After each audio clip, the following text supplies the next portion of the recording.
I took a couple of things away from Julie's, what I thought was a powerful presentation last week. One of them was she recited that on her walk to Emmaus, she had heard the words, "adjust your needs."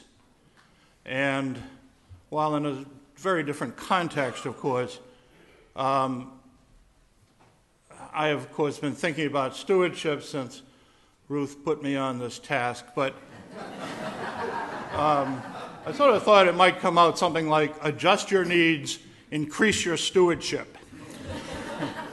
The other thing I took away from Julie was, and this is, I think, probably many of us have had this same experience, is that she had been asked by Ruth on more than one occasion to either stand up or do something or join a committee or something like that. I, too, have had that experience, and I've always managed to wiggle out of it.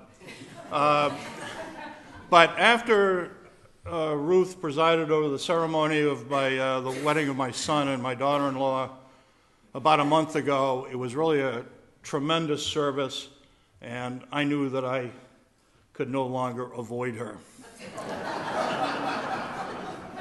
She is persistent. Some might say relentless. Sure would call me the pest. But the point of it is that, what she is really doing when she gets us to do these things is she is promoting stewardship of the church. Not necessarily in a financial way, but in every aspect of the church, she's trying to get us, each of us, to do something that will further the church and further its mission. Whether it's the polar plunge or the Cuban dinner or, participating in a service. And she does it very well. And I think that is the sort of the greater part of stewardship.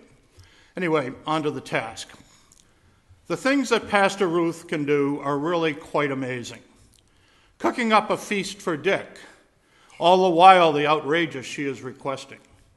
But who can say no to our spiritual leader, even when she innocently asks, "Could you please pen a line or two stating stewardship to be a worthwhile task?" But no, worthwhile tasks were not the words she crafted.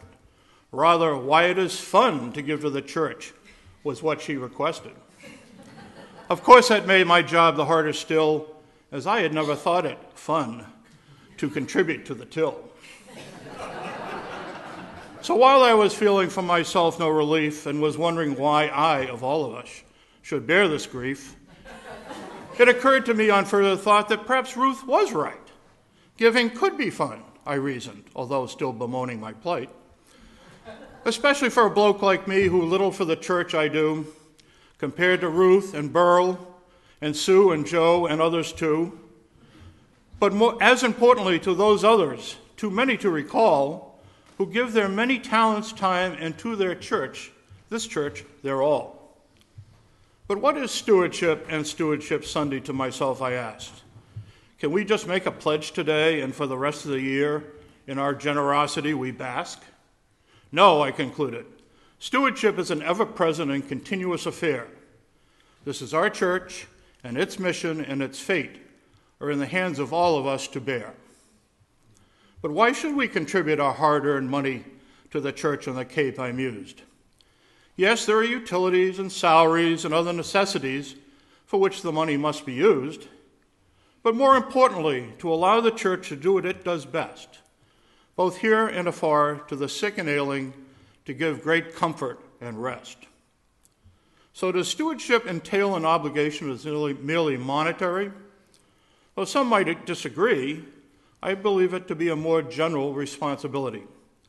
That our pledges and our giving are of high importance, I have no question, but only as the means to the end of our Savior's glorification. Yes, said I, it is fun to contribute to this church, and more than just a bit. Because it does so much good for yourself and others, you want to be part of it.